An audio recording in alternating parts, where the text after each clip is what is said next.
నమస్కారం DTV news కి స్వాగతం. హెడ్లైన్ చూద్దాం.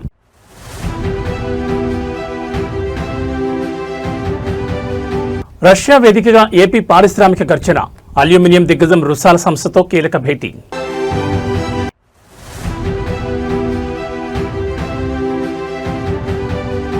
జడ్చర్ల కాంగ్రెస్ సభలో ఉద్దండపూర్ నిర్వాసితుల వీడియో హల్చల్, పాలమూరు రాజకీయాల్లో తీవ్ర కలకలం.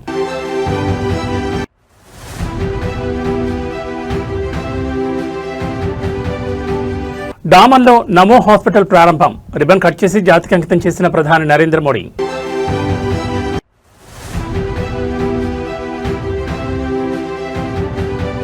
చిత్తూరు జిల్లాలో మద్యం లారీ బోల్తా, డ్రైవర్ను పట్టించుకోకుండా లిక్కర్ వేట, దొరికిన వారికి దొరికినంతగా లూటీ, బాటిళ్ల కోసం ఎగబడ్డ స్థానికులు, వాహనదారులు.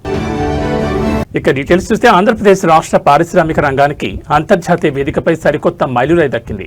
ప్రపంచంలోనే అత్యంత ప్రతిష్టాత్మకమైన అతిపెద్ద అల్యూమినియం దిగ్గజ సంస్థల్లో ఒకటైన రష్యాకు చెందిన రుసాల్ సీనియర్ మేనేజ్మెంట్తో రష్యాలోని సెయింట్ పీటర్స్బర్గ్ నగరంలో కీలక భేటీ జరిగింది. ఈ అత్యున్నత స్థాయి సమావేశంలో భాగంగా భారతదేశంలో అత్యంత శరవేగంగా వృద్ధి చెందుతున్న ఆటోమోటివ్ మరియు ఎలక్ట్రానిక్స్ ఎకోసిస్టమ్లను ఏపీకి అనుసంధానించేలా ఒక మెగా ప్రాజెక్టును ప్రతిపాదించడం జరిగింది. ప్రతిష్టాత్మకమైన విశాఖపట్నం చెన్నై పారిశ్రామిక కారిడార్లో హై వాల్యూ ఆటోమోటివ్ మరియు ఏరోస్పేస్ అలాయ్ ప్లాంట్ను ఏర్పాటు చేయాలని రుసాల్ యాజమాన్యానికి అధికారికంగా విజ్ఞప్తి చేశారు. అంతర్జాతీయ పెట్టుబడులను ఆకర్షించడమే లక్ష్యంగా సాగుతున్న ఈ చర్చలో రుసాల్ సంస్థ ప్రతినిధులకు ఆంధ్రప్రదేశ్లోని భౌగోళిక మరియు మౌలిక సదుపాయాల లభ్యతను అద్భుతంగా వివరించారు. ముఖ్యంగా విశాఖపట్నం చెన్నై ఇండస్ట్రియల్ కారిడార్లో అలాయ్ ప్లాంట్ను ఏర్పాటు చేయడం ద్వారా దేశీయంగా ఉన్న ఆటోమోటివ్ మరియు ఏరోస్పేస్ రంగానికి అవసరమైన అధునాతన లోహ మిశ్రమాలను నేరుగా సరఫరా చేసే వేలుంటుందని స్పష్టం చేశారు. భారతదేశ ఎలక్ట్రానిక్స్ తయారీ మార్కెట్లో ఏపీ ఇప్పటికే ముందంజలో ఉన్నందున రుసాల్ లాంటి అంతర్జాతీయ మైనింగ్ మరియు అల్యూమినియం జెయింట్ ఇక్కడ ప్లాంట్ ఏర్పాటు చేస్తే ఇది ఇరు పక్షాలకు అత్యంత లాభదాయకంగా మారుతుందని చర్చల్లో ప్రముఖంగా ప్రస్తావించారు. ఏపీ ప్రతిపాదనల పట్ల రుసాల్ సీనియర్ మేనేజ్మెంట్ సానుకూలంగా స్పందించినట్టు తెలుస్తోంది. రష్యా వేదికగా జరిగిన గ్లోబల్ బిజినెస్ మీట్ సక్సెస్ కావడం పట్ల ఏపీ పారిశ్రామిక వర్గాలు హర్షం వ్యక్తం చేస్తున్నాయి. ఈ మెగా ప్లాంట్ గనుక కార్యరూపం దాలిస్తే ఏపీ మెటలర్జీ, ఏరోస్పేస్ రంగాల్లో సరికొత్త రికార్డులు సృష్టించడం ఖాయంగా కనిపిస్తోంది.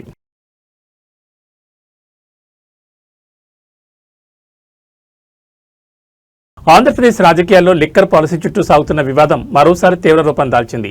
కూటమి ప్రభుత్వం వర్సెస్ వైసీపీ నేతల మధ్య సవాళ్లు ప్రతి సవాళ్లు నడుస్తున్న తరుణంలో మాజీ మంత్రి అంబటి రాంబాబు ముఖ్యమంత్రి చంద్రబాబు నాయుడుని టార్గెట్ చేస్తూ అత్యంత ఘాటు వ్యాఖ్యలు చేశారు. గత 2014-19 మధ్యకాలంలో చంద్రబాబు తన సిండికేట్ల ద్వారా రాష్ట్రంలో వేలాది ప్రైవేట్ దుకాణాలు, బెల్ట్ షాపులను నడిపించి ఏకంగా 25,000 కోట్ల మేర భారీ స్కామ్కు పాల్పడ్డారని అంబటి ఆరోపించారు. ఇప్పుడు అధికారాన్ని అడ్డం పెట్టుకుని ఆ పాత కేసులను క్లోజ్ చేసే ప్రయత్నం చేస్తున్నారంటూ ఆయన మండిపడ్డారు. గత వైఎస్ఆర్ కాంగ్రెస్ పార్టీ ప్రభుత్వ హయాంలో జరిగినట్లు చెబుతున్న మద్యం అక్రమాలపై కూటమి ప్రభుత్వం దర్యాప్తు జరుపుతున్న నేపథ్యంలో మాజీ మంత్రి అంబటి రాంబాబు గట్టి కౌంటర్ ఇచ్చారు. నాడు 2014-2019 మధ్యకాలంలో టీడీపీ నేతలు సిండికేట్లుగా మారి ఎంఆర్పీ కంటే ఎక్కువ ధరలకు మద్యం అమ్ముతూ పర్మిట్ రూమ్ల పేరిట దోపిడీకి పాల్పడ్డారని ఆయన ధ్వజమెత్తారు. తమ వైఎస్ఆర్సీపీ ప్రభుత్వం అధికారంలో ఉన్నప్పుడు ప్రభుత్వం ఆధ్వర్యంలోని ఎంతో పారదర్శకంగా మద్యం విధానం నడిపించామని స్పష్టం చేశారు. తప్పులన్నీ తానే చేసి ఇప్పుడు ఆ కేసుల నుంచి తప్పించుకోవడం చూస్తూ తమపై తప్పుడు ఆరోపణలు చేయడం చంద్రబాబుకి చెల్లిందంటూ అంబటి రాంబాబు తీవ్రస్థాయిలో విరుచుకుపడ్డారు. అంబటి రాంబాబు చేసిన ఈ వ్యాఖ్యలపై అధికార తెలుగుదేశం మరియు కూటమి నేతలు సైతం అంతే వేగంగా స్పందిస్తున్నారు. గత ప్రభుత్వ హయాంలో జరిగిన లిక్కర్ మాఫియా దందా త్వరలోనే పూర్తిగా బయటపడుతుందని, అందువల్లే వైసీపీ నేతలు భయంతో ముందస్తుగా ఇలాంటి తప్పుడు ఆరోపణలు చేస్తున్నారని కౌంటర్ ఇస్తున్నారు. ఏదేమైనా ఏపీలో ఈ లిక్కర్ స్కామ్ పాలిటిక్స్ ఇప్పుడు రెండు పార్టీల మధ్య తీవ్ర యుద్ధానికి దారితీసింది. 25,000 కోట్ల స్కామ్ చేశాడు నారా చంద్రబాబు నాయుడు గారు. నేను ఈ సందర్భంగా చెప్తాను, ఇంతకు ముందు కూడా అనేక సందర్భాల్లో వైఎస్ఆర్ కాంగ్రెస్ పార్టీ చెప్పింది. సిండికేట్ల ద్వారా 4,380 ప్రైవేటు మద్యం దుకాణాలు నడిపారు. మొత్తం రాష్ట్రంలో 4,380 ప్రైవేటు దుకాణాలు నడిపారు. 4,380 పర్మిట్ రూములు నడిపారు. ఇవి కాకుండా 40,000 బెల్ట్ షాపులు నడిపారు. ఎంఆర్పీ కన్నా 20% ఎక్కువ అమ్మినటువంటి సందర్భాలు. ఇవన్నీ స్కామ్లు, భాగాలు.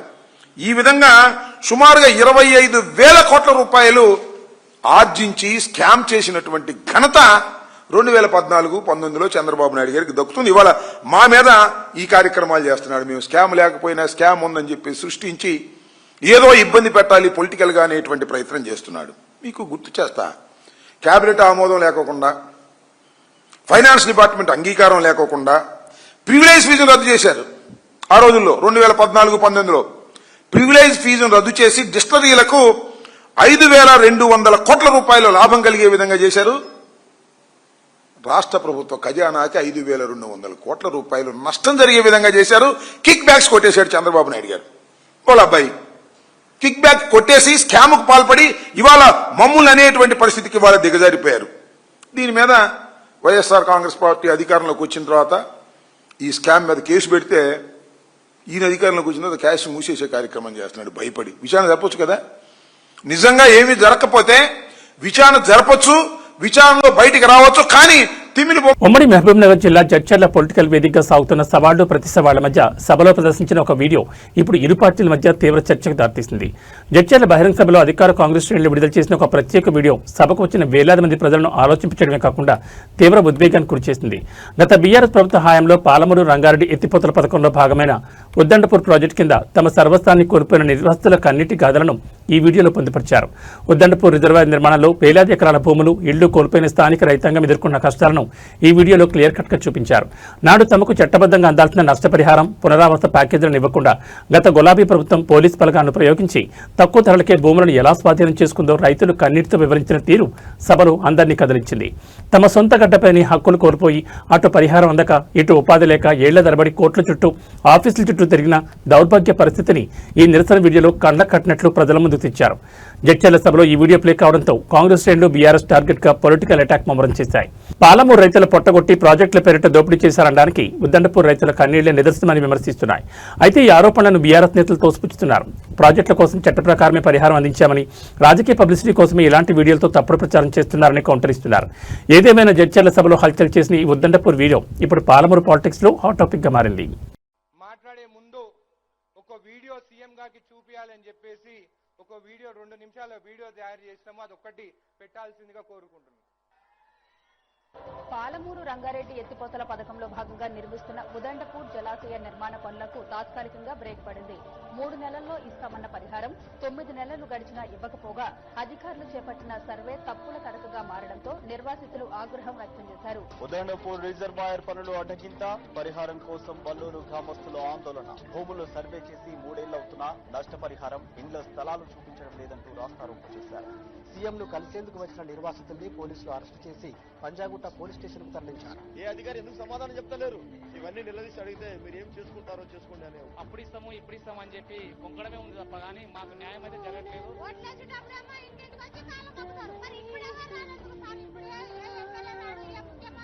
మేము ఎట్లాగా అయితే పిల్లలు జనాలు చచ్చిపోతాం సార్, ఇంజన్ చేయరు జనాలు.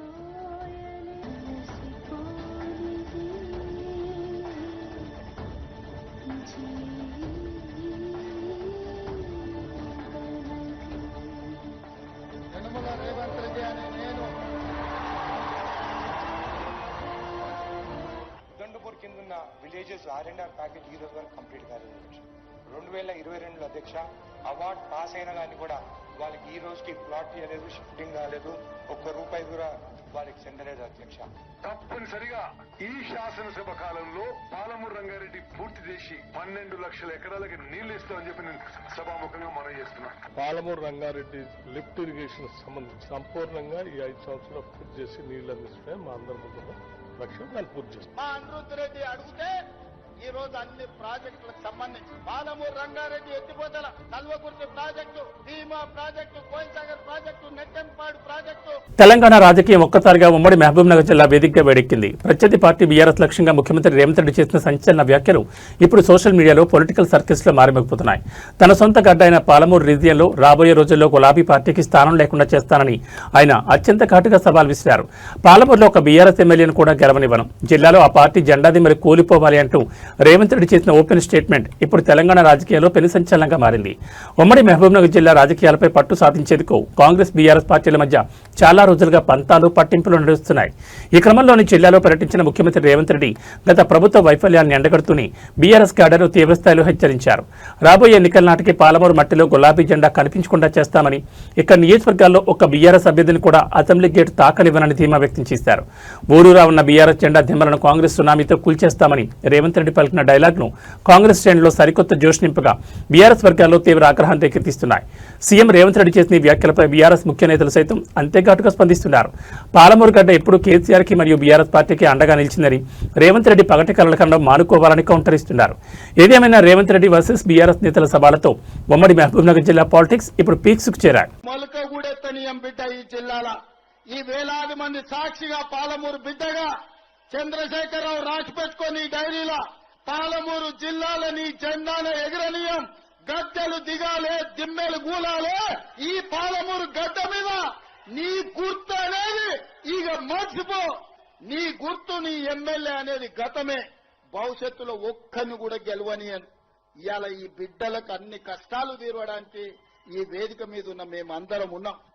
దేశవ్యాప్తంగా మౌలిక వసతుల కల్పనతో పాటు పేద మధ్యతరగతి ప్రజలకు నాణ్యమైన వైద్యాన్ని అందుబాటులోకి తెచ్చే క్రతువులో కేంద్ర ప్రభుత్వం మరో కీలక అడుగు వేసింది. కేంద్ర పాలిత ప్రాంతమైన డామన్లో అత్యాధునిక మౌలిక వసతులతో నిర్మించిన సరికొత్త జిల్లా ఆసుపత్రి నమో హాస్పిటల్ను ప్రధాని నరేంద్ర మోడీ ఈ రోజు రిబ్బన్ కట్ చేసి అధికారికంగా ప్రారంభించారు. స్థానిక ప్రజలకు మెరుగైన నాణ్యమైన ఆరోగ్య సేవలను మరింత చేరువచేయడమే లక్ష్యంగా ఈ సూపర్ స్పెషాలిటీ స్థాయి జిల్లా ఆసుపత్రిని కేంద్ర ప్రభుత్వం తీర్చిదిద్దింది. డామన్ అండ్ డయ్యూ పరిధిలో గల పేద ప్రజలు గతంలో పెద్ద వైద్యం కోసం పక్క రాష్ట్రాలపై ఆధారపడాల్సి వచ్చేది. ఈ సమస్యకు శాశ్వత పరిష్కారం చూపుతూ కేంద్ర ప్రభుత్వం ఈ అత్యాధునిక హాస్పిటల్ నిర్మించింది. ఈ ఆసుపత్రి అందుబాటులోకి రావడం ద్వారా ప్రతిరోజు దాదాపు 1500 మందికి పైగా ఓపీడీ రోగులకు అత్యుత్తమ వైద్య సేవలు అందనున్నాయి. ఆసుపత్రిలోని విభిన్న వార్డులు, అత్యాధునిక ఆపరేషన్ థియేటర్లు మరియు డయాగ్నోస్టిక్ సెంటర్లను ప్రధాని మోడీ స్వయంగా పరిశీలించి అక్కడ ఏర్పాటు చేసిన వైద్య సదుపాయాలపై సంతృప్తిని వ్యక్తం చేశారు. రాబోయే రోజుల్లో ఈ ప్రాంత హెల్త్ ప్రొఫైల్ను మార్చడంలో నమో హాస్పిటల్ కీలక పాత్ర పోషించనుంది. దేశంలోని ప్రతి పౌరుడికి తక్కువ ఖర్చుతో కూడిన కార్పొరేట్ స్థాయి వైద్యం అందించడమే తమ ప్రభుత్వ ధ్యేయమని ఈ సందర్భంగా ప్రధాని మోడీ స్పష్టం చేశారు. డామన్, దాద్రా నగర్ హవేలీ ప్రాంతాల రూపురేఖలు మారుస్తూ కేంద్ర ప్రభుత్వం అందిస్తున్న ఈ సరికొత్త ఇన్ఫ్రాస్ట్రక్చర్ గిఫ్ట్ పట్ల స్థానిక ప్రజల నుంచి పండగ వాతావరణం వ్యక్తమవుతోంది.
పల్నాడు జిల్లా నరసరావుపేట రాజకీయం మరోసారి తీవ్ర ఉద్రిక్తతకు దారితీసింది. వైఎస్ఆర్సీపీ మాజీ శాసనసభ్యులు డాక్టర్ గోపిరెడ్డి శ్రీనివాసరెడ్డి నివాసం వద్ద ఒక్కసారిగా హైటెన్షన్ వాతావరణం నెలకొంది. పల్నాడు అభివృద్ధి, గత పాలకుల అవినీతిపై కోటప్పకొండ సాక్షిగా బహిరంగ చర్చకు రావాలంటూ ఇరు పార్టీల నేతలు విసురుకున్న పొలిటికల్ సవాళ్లే ఈ ఉద్రిక్తతకు ప్రధాన కారణంగా కనిపిస్తోంది. శాంతి భద్రతలకు విఘాతం కలగకుండా పోలీసులు మాజీ ఎమ్మెల్యే గోపిరెడ్డి నివాస పరిసర ప్రాంతాలను తమ అధీనంలోకి తీసుకున్నారు. గత కొన్ని రోజులుగా నరసరావుపేట నియోజకవర్గ పరిధిలో అధికార కూటమి మరియు ప్రతిపక్ష వైఎస్ఆర్సీపీ నేతల మధ్య తీవ్రస్థాయిలో ఆరోపణలు సాగుతున్నాయి. ఈ నేపథ్యంలోనే కోటప్పకొండ క్షేత్రం వద్ద ముఖాముఖి చర్చకు రావాలంటూ నేతలు ఒకరికొకరు అల్టిమేటం జారీ చేసుకున్నారు. పల్నాడు జిల్లాలో ఫ్యాక్షన్ గొడవలు రీత్యా పాత చరిత్రను దృష్టిలో ఉంచుకుని ఈ సవాల్ ఎటు దారితీస్తుందోనని ఇరు వర్గాల క్యాడర్ భారీగా తరలివచ్చేందుకు సిద్ధమైంది. దీంతో అలర్టైన పోలీసు యంత్రాంగం పరిస్థితులను పూర్తిగా అదుపులోకి చేసేందుకు మాజీ ఎమ్మెల్యే గోపిరెడ్డి శ్రీనివాసరెడ్డి నివాసం వద్ద అదనపు బలగాలు మోహరించింది. ఊహించిన అవాంఛనీయ సంఘటనలు జరగకుండా ముందస్తుగా బారికేడ్లను ఏర్పాటు చేసి గట్టి నిఘా పెట్టారు. జిల్లాలో ఎలాంటి ఉద్రిక్తతలకు తావు లేకుండా ఉండేందుకు కోటప్పకొండ వైపు వెళ్లే ప్రధాన రహదారులతో పాటు నరసరావుపేట పట్టణం వ్యాప్తంగా అదనపు పికెట్లను ఏర్పాటు చేసినట్లు పోలీసులు వెల్లడించారు. ఎవరైనా చట్టాన్ని చేతిలోకి తీసుకుంటే కఠినమైన సెక్షన్ల కింద కేసులు నమోదు చేస్తామని హెచ్చరించారు. ఏదేమైనా ఈ సవాళ్ల పర్వం నరసరావుపేటలో ఏ క్షణాన ఏం జరుగుతుందోనన్న తీవ్ర ఉత్కంఠ రేపుతోంది.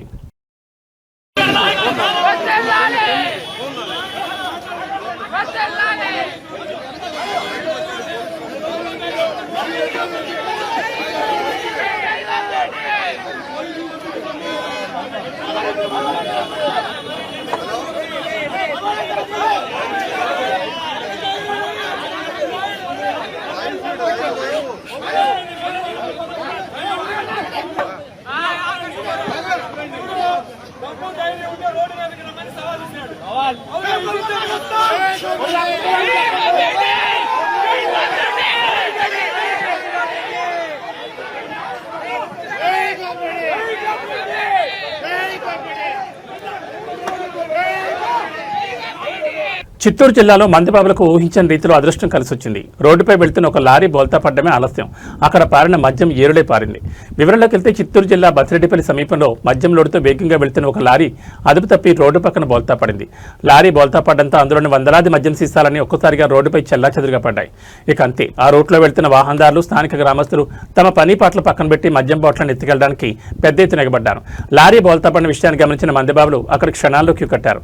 ప్రమాదంలో డ్రైవర్కి ఏమైందన్న విషయాన్ని కనీసం పట్టించుకోకుండా రోడ్డుపై పడి ఉన్న బ్రాండెడ్ మద్యం బాటిళ్ల వేటలో పడ్డారు.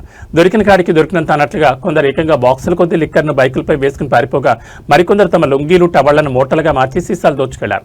ఈ హడావుడిలో పురుషులతో పాటు మహిళలు సైతం మద్యం సీసాల కోసం ఎగబడ్డం అక్కడున్న కెమెరాలో రికార్డ్ అయింది. చూస్తుండగానే నిమిషాల వ్యవధిలో లారీలోని సగానికి పైగా మద్యం స్టాక్ మాయమైపోయింది. రోడ్డుపై ట్రాఫిక్ జామ్ కావడం, మద్యం లూటీ జరుగుతుండటంతో సమాచారం అందుకున్న పోలీసులు తక్షణమే రంగప్రవేశం చేశారు.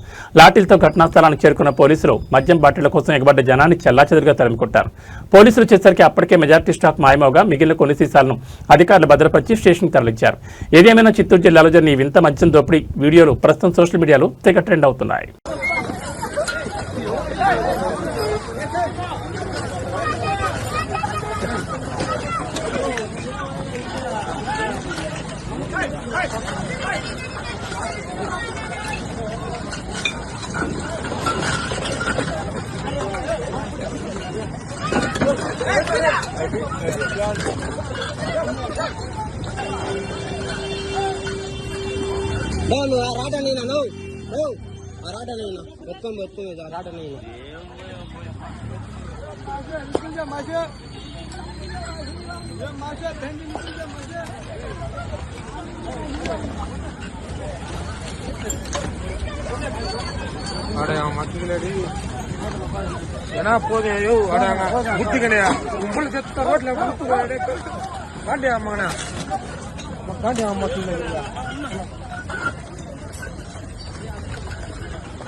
పోదండి జనాలు మనం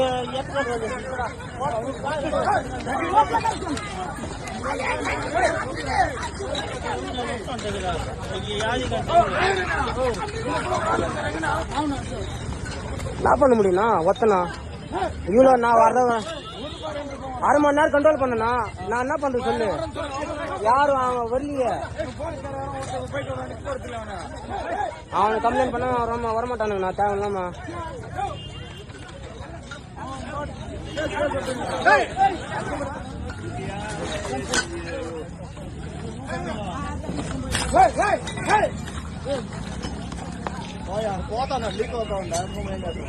హైదరాబాద్ మహానగరంలో చట్ట వ్యతిరేక అసాంఘిక కార్యకలాపాలకు అడ్డాగా మారుతున్న లాడ్జీలు, హోటళ్లపై సిటీ పోలీసులు ఉక్కుపాదం మోపారు. నగరంలోని అత్యంత రద్దీ ప్రాంతాలైన అమీర్పేట్, ఎస్ఆర్ నగర్ పరిధిలోని ఓయో రూమ్స్ లో పోలీసు యంత్రాంగం అర్ధరాత్రి వేళ ఏకంగాహంలో ఆకస్మిక తనిఖీలు నిర్వహించింది. పోలీస్ కమిషనర్ సజ్జన స్వయంగా క్షేత్రస్థాయికి చేరుకుని ఈ తనిఖీలు పర్యవేక్షించడం నగర వ్యాప్తంగా తీవ్ర సంచలనం రేకెత్తించింది. నగరంలో నేరాల నియంత్రణ, అనుమానితుల కదలికలపై నిఘా ఉంచే యాక్షన్ ప్లాన్ లో భాగంగా పోలీసులు ఈ దాడులు చేపట్టారు. అమీర్పేట్, ఎస్ఆర్ నగర్ ఏరియాలోని పలు ఓయో హోటళ్లలో ప్రవేశించిన ప్రత్యేక పోలీసు బృందాలు గదుల్లో ఉంటున్న వారి వివరాలను, హోటల్ మెయింటెనెన్స్ రిజిస్టర్లను క్షుణ్ణంగా తనిఖీ చేశాయి. కమిషనర్ సజ్జన స్వయంగా హోటల్ లాబీల్లో సీసీటీవీ కెమెరాల పనితీరును మరియు గత కొన్ని రోజుల రికార్డింగ్ ఫుటేజ్లను పరిశీలించారు. స్థానిక మేనేజర్లకు కఠిన మార్గదర్శకాలు జారీ చేస్తూ సరైన గుర్తింపు కార్డులు లేకుండా ఎవరికీ గదులు ఇవ్వకూడదని, హోటల్లో ఎలాంటి అసాంఘిక పనులు జరిగినా యాజమాన్యాలదే పూర్తి బాధ్యతను స్పష్టం చేశారు. ఒకవైపు ఓయో రూమ్స్ తనిఖీలు జరుగుతుండగానే మరోవైపు ఆపరేషన్ కవచ్ పేరిట హైదరాబాద్ నగర వ్యాప్తంగా వాహనాల తనిఖీలను పోలీసులు మరింత ముమ్మరం చేశారు. నంబర్ ప్లేట్లు లేనివి, నకిలీ నంబర్లతో తిరిగే అనుమానాస్పద వాహనాలను బారికేట్ల వద్ద ఆపి క్షుణ్ణంగా తనిఖీలు చేస్తున్నారు. నగర ప్రజల రక్షణ ప్రథమ ప్రాధాన్యతగా సిటీ పోలీస్ విభాగం తీసుకుంటున్న ఈ పకడ్బందీ చర్యలపై సామాన్యుల నుండి హర్షం వ్యక్తమవుతోంది.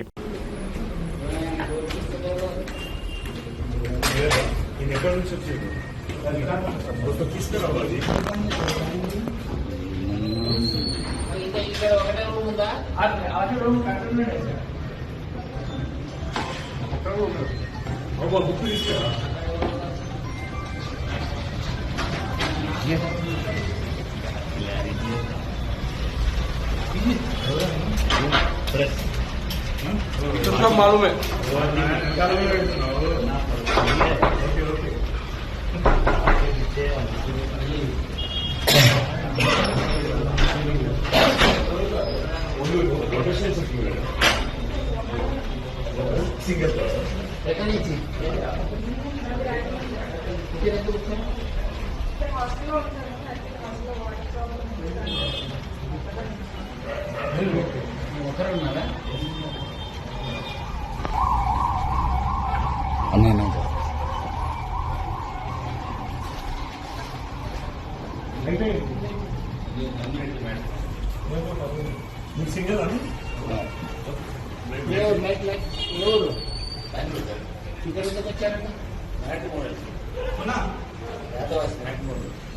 తెలంగాణలో లా లేదు, ఆర్డర్ లేదు, శాంతి భద్రతలు పూర్తిగా గాల్లో కలిసిపోయామంటూ ప్రతిపక్ష పార్టీలు ప్రభుత్వంపై తీవ్రస్థాయిలో విరుచుపడుతున్నాయి. ముఖ్యమంత్రి రేవంత్ రెడ్డి హోంశాఖ మంత్రిగా బాధ్యతలు చేపట్టిన తర్వాత రాజధాని హైదరాబాద్లో నేరాలు, దారుణ హత్యల సంఖ్య రోజురోజుకు పెరిగిపోతుందని ఆందోళన వ్యక్తమవుతోంది.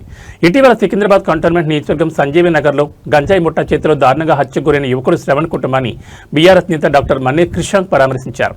4 రోజుల క్రితం సంజీవి నగర్లో శ్రవణ్ అనే యువకుడిని గంజాయి తాగిన కొందరు దుండగులు దారుణంగా కత్తితో పొడిచి చంపారు. అయితే ప్రమాదం ముందే పొంచి ఉందని గ్రహించిన కుటుంబ సభ్యులు ఘటన జరిగిన రాత్రి 11:28 డయల్ 100కు ఫోన్ చేసినా పోలీసులు రావడానికి ఏకంగా 40 నిమిషాల సమయం పట్టిందని బాధితులు కన్నీరు మున్నీరవుతున్నారు. నిందితులంతా పాత నేరస్తులైనప్పటికీ సివిల్ పోలీసులకు వారిపై ఎలాంటి నిఘా లేకపోవడం గమనార్హం. పైగా హత్య కొద్ది రోజుల ముందే ఎక్సైజ్ పోలీసులు నిందితుల ఇళ్లలో సోదాలు చేసి గంజాయి సీజ్ చేసిన ఆ సమాచారం స్థానిక పోలీసులకు తెలియకపోవడం గమనార్హం. 100 కోట్లతో నిర్మించిన కమాండ్ కంట్రోల్ సెంటర్ ఉన్నప్పటికీ ఎక్సైజ్, సివిల్ పోలీసుల మధ్య సమన్వయ లోపం ఈ ఘోరానికి కారణమైందంటూ బీఆర్ఎస్ నేతలు తీవ్రంగా మండిపడుతున్నారు. నగరంలో నేరాల పరంపర ఇంతటితో ఆగలేదు. ఇటీవల డీజీపీ ఆఫీసుకు కేవలం కిలోమీటర్ దూరంలో ఉన్న మాసబ్ ట్యాంక్ పరిధిలో సీనియర్ హైకోర్టు అడ్వకేట్ ఖాజా మొయిజుద్దీన్ను ల్యాండ్ వివాదాల నేపథ్యంలో ఎస్యూవీ కారుతో దారుణంగా గుద్ది చంపడం కలకలం రేపింది. అటు కరీంనగర్లోని పీఎంజీ జ్యువెలరీ షాప్లోకి దుండగులు తుపాకులతో ప్రవేశించి కాల్పులు జరిపి మరీ దోచుకెళ్లిన ఘటన రాష్ట్ర వ్యాప్తంగా సంచలనం సృష్టించింది. గత కేసీఆర్ ప్రభుత్వ హయాంలో 10 నుంచి 12 లక్షల సీసీటీవీ కెమెరాలు, పెట్రోలింగ్ వాహనాలు, షీ టీమ్స్తో శాంతి భద్రతలను కంటికి రేపలా కాపాడితే నేడు గంజాయి, డ్రగ్స్ ముఠాల భయంతో కాలనీ వాసులే సొంతంగా సీసీ కెమెరాలు పెట్టుకోవాల్సిన దౌర్భాగ్య పరిస్థితి వచ్చిందని విమర్శలు వెలువెత్తుతున్నాయి. ఈరోజు సంజీవయ్య నగర్లో గత 5 రోజుల క్రితం దారుణ హత్యకు గురైన శ్రావణ్ అనే యువకుడి కుటుంబాన్ని పరామర్శించడం కోసం నేను, సికింద్రాబాద్ ఇన్ఛార్జ్ అనే కిషన్ గారు, మిగతా సీనియర్ నాయకులందరూ కూడా ఇక్కడ రావడం జరిగింది. చాలా బాధగా ఉంది.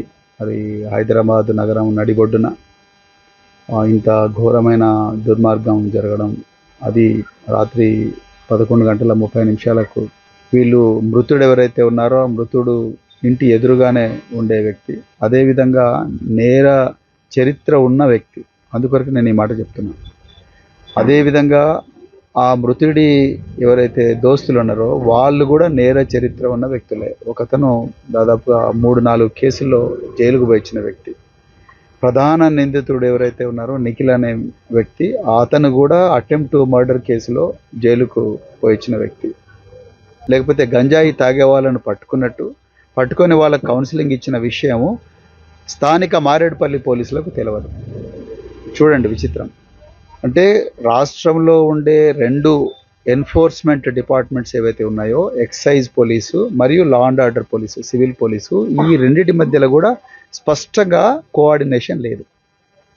ఎక్సైజ్ పోలీసు వాళ్ళు వచ్చి ఇతని నిందితుడిని తీసుకొని పోయి ఎగ్జామిన్ చేస్తారు. ఎగ్జామిన్ చేసిన తర్వాత వదిలేస్తారు. కాలం నెంబర్ 9, కాలం నెంబర్ 15లో చాలా క్లియర్గా రాసిండ్రు. అమ్మాయిలు బయట వాక్ చేస్తుండగా మరి వీళ్ళందరికీ గొడవ అయింది. అమ్మాయిలను ఇష్టం వచ్చినట్టు కూడా అసభ్యంగా ప్రవర్తించినందు వల్లనే ఈ గొడవ స్టార్ట్ అయింది అనేది చాలా క్లియర్గా అందులో రాసిండ్రు. మరి పోలీసు వాళ్ళు ఏం చేస్తున్నట్టు, అది మొదటిది. ఇక తర్వాత విషయం ఏంటయ్యా అంటే 11:28 బాధితుడి కుటుంబం అంటే మృతుడి కుటుంబంలో ఒకరు డయల్ 100 కాల్ చేస్తారు. అయ్యా డీజీపీ గారు దయచేసి వినాలి మీరు మాట. మర్డర్ అయిన తర్వాత మర్డర్ అయిన 15 నిమిషాలకు పోలీసు వాళ్ళు వస్తారు. మరి 11:28కి అయితే మృతుడు 12:10 చనిపోతాడు. 12:30 ఎంతకు 15 నిమిషాలకు 20 నిమిషాలకు పోలీసు వాళ్ళు వస్తారు. అంటే నేరం జరిగిన తర్వాత 15 నిమిషాలకు అక్కడ పోతారు పోలీసు వాళ్ళు, సంఘటన స్థలానికి వస్తారు. 11 గంటల 28 నిమిషాలకు డయల్ 100కు కాల్ పోతే 12 గంటల 20 నిమిషాలకు పోలీసు వాళ్ళు వస్తే మరి ఈ మధ్యలో ఏం జరిగింది చూడండి విచిత్రం. అంటే రాష్ట్రంలో ఉండే 2 ఎన్ఫోర్స్మెంట్ డిపార్ట్మెంట్స్ ఏవైతే ఉన్నాయో, ఎక్సైజ్ పోలీసు మరియు law and order police, civil police, ఈ రెండింటి మధ్యలో కూడా స్పష్టంగా కోఆర్డినేషన్ లేదు. ఎక్సైజ్ పోలీసు వాళ్ళు వచ్చి ఈ పిల్లగాన్ని నిందితుని తీసుకొని పోయి ఎగ్జామిన్ చేస్తారు. ఎగ్జామిన్ చేసిన తర్వాత వదిలేస్తారు. వాళ్ళు ఎందుకు వదిలేసిండ్రు అనేది ఎక్సైజ్ పోలీసు వాళ్ళు చెప్పాలి. అసలు ఈ ఇబ్బంది పెడతా ఉన్నారు, తర్వాత అమ్మాయిలను ఇబ్బంది పెడుతున్నారు. నేను పోలీసులు రాసిన నేరస్థల పంచనామా కూడా నేను చదివాను. సో కాలం నెంబర్ 9, కాలం నెంబర్ 15లో చాలా క్లియర్గా రాసిండ్రు. అమ్మాయిలు బయట వాక్ చేస్తుండగా మరి వీళ్ళందరికీ గొడవ అయింది. అమ్మాయిలను ఇష్టం వచ్చినట్టు కూడా అసభ్యంగా ప్రవర్తించినందు వల్లనే ఈ గొడవ స్టార్ట్ అయింది అనేది చాలా క్లియర్గా అందులో రాసిండ్రు. మరి పోలీసు వాళ్ళు ఏం చేస్తున్నట్టు అది మొదటిది. ఇక తర్వాత విషయం ఏంటయ్యా అంటే 11 గంటల 28 నిమిషాలకు మర్డర్ అవుతుంది. మర్డర్ అయిన తర్వాత మర్డర్ అయిన 15 నిమిషాలకు పోలీసు వాళ్ళు వస్తారు. మరి 11:28కి అయితే మృతుడు 12 గంటల 10 నిమిషాలకు చనిపోతాడు. 12 గంటల 30 నిమిషాలకు ఎంతకు 15 నిమిషాలకు 20 నిమిషాలకు పోలీసు వాళ్ళు వస్తారు. అంటే నేరం జరిగిన తర్వాత 15 నిమిషాలకు అక్కడ పోతారు పోలీసు వాళ్ళు, సంఘటన స్థలానికి వస్తారు. 11 గంటల 28 నిమిషాలకు డయల్ 100కు కాల్ పోతే 12 గంటల 20 నిమిషాలకు పోలీసు వాళ్ళు వస్తే మరి ఈ మధ్యలో ఏం జరిగింది? మన రాష్ట్ర పోలీసులు చేయలేని పనిని మహారాష్ట్ర పోలీసులు వచ్చి ఇక్కడ మరి పెద్ద ఎత్తున ఆపరేషన్లు నెలల తరబడి ఇక్కడ మాటు వేసి నేరస్తులను పట్టుకొని పోతా ఉన్నారు. మరి మన రాష్ట్ర పోలీసులు ఏం చేస్తున్నట్టు? ఎందుకు ఇంత ఎక్సైజ్ పోలీసులు ఏం చేస్తున్నట్టు? లా అండ్ ఆర్డర్ పోలీసుల పెట్రోలింగ్ ఎక్కడ ఉన్నది? రాత్రి 12 గంటలకు మహిళలు కూడా ఈ బస్తీలలో నడవలేని పరిస్థితి. గంజాయి ఓపెన్గా తాగుతున్నారని చెప్పి బస్తీవాసులే సీసీటీవీ కెమెరాలు పెట్టుకున్న పరిస్థితి. మరి పెట్రోలింగ్ వాహనాలు ఎక్కడ పోయినాయి? బ్లూ కోల్డ్స్ ఎక్కడ పోయినాయి? లేకపోతే మీ మైత్రి పోలీసులు ఎక్కడ పోయినరు? పోలీస్ ఫ్రెండ్స్ ఎక్కడ పోయినరు? అని పోయిన ప్రాణం తీసుకురాలేరు. రేవంత్ రెడ్డి గారికి ఈ విషయాల మీద ఏమాత్రం శ్రద్ధ లేదు. ఉన్న పోలీస్ ఫోర్స్ అంతా కూడా బీఆర్ఎస్ నాయకుల మీద విపరీతంగా కేసులు పెట్టడానికే వాడుతూ ఉన్నారు. ఇక్కడే ఉన్న సికింద్రాబాద్ ఇన్ఛార్జ్ డాక్టర్ మన్నె క్రిషాంక్ గారికి దాదాపు 35 కేసులు పెట్టిండ్రు. ఆయన మొన్న 12-15 రోజులు జైల్లో పెట్టిండ్రు. అంటే పోలీసు ఫోర్స్ నంతా కూడా ప్రతిపక్ష పార్టీల మీద పెట్టి వాళ్ళను జైల్లో పెట్టడానికి కోసం వాడి ప్రాణాలు వాళ్ళే కాపాడుకుంటున్న పరిస్థితి ఈరోజు తెలంగాణలో ఉన్నది. మేము చివరిగా ఒక్కటే డిమాండ్ చేస్తున్నాం, ఈ నిందితులు ఎవరైతే ఉన్నారో ఆ నిందితులను మళ్ళీ జైలు నుంచి బయటికి రానియద్దు. అత్యంత ఫాస్ట్గా వాళ్ళ కేసులో ఛార్జ్షీట్ ఫైల్ చేసి వాళ్ళకు బెయిల్ రాకుండా చేసి. బాలీవుడ్ బాక్స్ ఆఫీస్ వద్ద గత కొన్ని రోజులుగా సరైన సక్సెస్ లేక వెలవెలబోయిన థియేటర్లకు సరికొత్త ఆక్సిజన్ అందింది. రీసెంట్ గా ప్రేక్షకుల ముందుకు వచ్చి భారీ వసూలుతో దూసుకుపోతున్న క్రేజీ మూవీ టాలీవుడ్ ఇండస్ట్రీకి సరికొత్త జోష్ తీసుకొచ్చింది. ఈ సినిమా సాధిస్తున్న ల్యాండ్ మార్క్ విజయంపై ప్రముఖ ఫిల్మ్ డిస్ట్రిబ్యూటర్ శశి చేసిన వ్యాఖ్యలు ఇప్పుడు ఫిలిం నగర్ సర్కిల్స్ లో హాట్ టాపిక్ గా మారాయి. పెద్ద సినిమా వచ్చి ప్రతి థియేటర్కు ఆక్సిజన్ ఇచ్చింది. ఇండస్ట్రీ మొత్తానికి అత్యంత అవసరమైన సమయంలో దక్కిన అద్భుతమైన హిట్ ఇది అంటూ శశి చిత్ర యూనిట్ పై ప్రశంసలు జల్లు కురిపించారు. భారీ అంచనాల మధ్య విడుదలైన పెద్ద చిత్రం మొదటి ఆట నుంచే పాజిటివ్ టాక్ తో దూసుకుపోతోంది.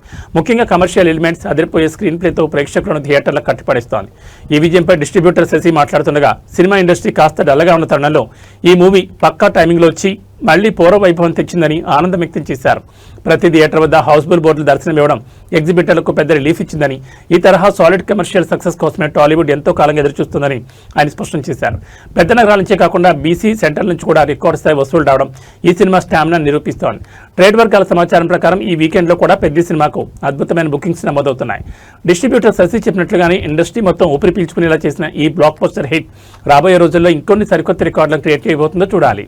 యాక్చువల్గా సంక్రాంతి తర్వాత ప్రతి ఎగ్జిబిటర్ 2 రాష్ట్రాల్లో ఎవ్వరికి అసలు ఏ సినిమా కూడా కనీసం మినిమం 10% 15% ఆక్యుపెన్సీ రాని ఈ పరిస్థితుల్లో పెద్ద వచ్చి ప్రతి ఒక్కరికి నేను మీకు పెద్దోడిగా నిలబడతానని చెప్పి ప్రతి థియేటర్కి మళ్ళా ఒక ఆక్సిజన్ ఇచ్చారు. తప్పకుండా ఈ సినిమా విజయం ఇండస్ట్రీ మొత్తానికి చాలా అవసరమైన టైంలో అత్యంత దీన పరిస్థితుల్లో ఎగ్జిబిషన్ ఉన్నప్పుడు బంద్ పెట్టుకుంటున్న పరిస్థితుల్లో ఈ సినిమా వచ్చి ప్రతి థియేటర్ని ఓపెన్ చేసి ప్రతి ఎగ్జిబిటర్ని ఆనందపరిచిందని ప్రతి ఆడియన్ ఈ అవకాశం ఇచ్చిన ప్రతి ఎగ్జిబిటర్ తరపున ధన్యవాదాలు తెలుపుతున్నానండి. థ్యాంక్స్. మరొకసారి బంగారం వెండి కొనుగోలు చేయాలనుకునే వారికి ఇది ఒక శుభవార్త. గత కొన్ని రోజులుగా నిరంతరంగా పెరుగుతూ సరికొత్త రికార్డులను సృష్టించిన పసిడి ధరలు ఈ రోజు మార్కెట్లో ఒక్కసారిగా భారీగా దిగొచ్చాయి. అంతర్జాతీయ మార్కెట్ ప్రభావంతో హైదరాబాద్ బులియన్ మార్కెట్లో అటు బంగారం ఇటు వెండి ధరలు ఊహించని విధంగా పతనమయ్యాయి. తులం బంగారం ధరపై వేలంలో కోత పడగా వెండి కూడా భారీగా వెనక్కి తగ్గింది. హైదరాబాద్ బులియన్ మార్కెట్లో ఈ రోజు 24 క్యారెట్ల 10 గ్రాముల స్వచ్ఛమైన బంగారం ధర ఏకంగా 3,000 రూపాయలు తగ్గి 1,52,730 రూపాయల వద్ద ట్రేడ్ అవుతోంది. అదేవిధంగా ఆభరణాల తయారీకి ఉపయోగించే 22 క్యారెట్ల 10 గ్రాముల పసిడి ధర కూడా 2,750 రూపాయలు పతనమై ఒకేసారి 1,40,000 రూపాయల మార్కు చేరుకుంది. అటు బంగారం బాటలోనే వెండి కూడా భారీగా పతనమైంది. పరిశ్రమల డిమాండ్ తగ్గడంతో కిలో వెండి ధర ఏకంగా 10,000 రూపాయలు క్షీణించి 2,65,000 రూపాయల వద్ద కొనసాగుతోంది. కాగా తెలుగు రాష్ట్రాల్లోని వివిధ ప్రధాన నగరాల్లో స్థానిక పన్నులు, రవాణా ఖర్చులను బట్టి ఈ ధరల్లో స్వల్ప మార్పులు ఉండే అవకాశం ఉందని బులియన్ మార్కెట్ నిపుణులు చెబుతున్నారు. పెళ్లిళ్ల సీజన్ నడుస్తున్న తరుణంలో బంగారం వెండి ధరలు ఈ స్థాయిలో తగ్గడం మధ్యతరగతి కొనుగోలుదారులకు పెద్ద రిలీఫ్ ఇచ్చిందని చెప్పాలి. అయితే అంతర్జాతీయ పరిణామాలు, డాలర్ హెచ్చుతగ్గుల నేపథ్యంలో రాబోయే రోజుల్లో ఈ ధరలు మరికొంత తగ్గుతాయా లేదా మళ్లీ పుంజుకుంటాయా అనేది ఆసక్తికరంగా మారింది.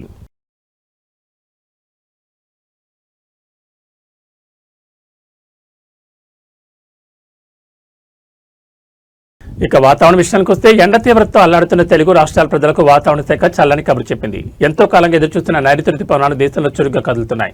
ఇప్పటికే కేరళ అంతటా విస్తరించిన రుతుపవనాలు కర్ణాటక, తమిళనాడులోని పలు ప్రాంతాలను తాకి ఇప్పుడు తెలుగు రాష్ట్రాల వైపు వేగంగా అడుగులు వేస్తున్నాయి.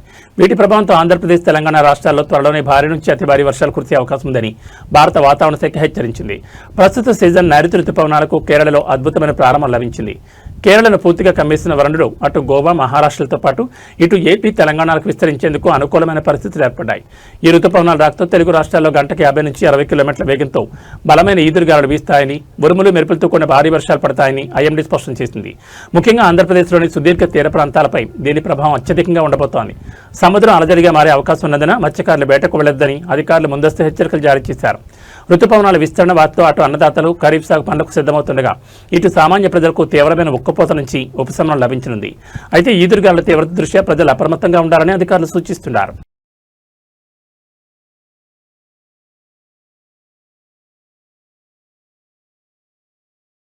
ఈ బులెటిన్ విశేషాలు. నమస్కారం.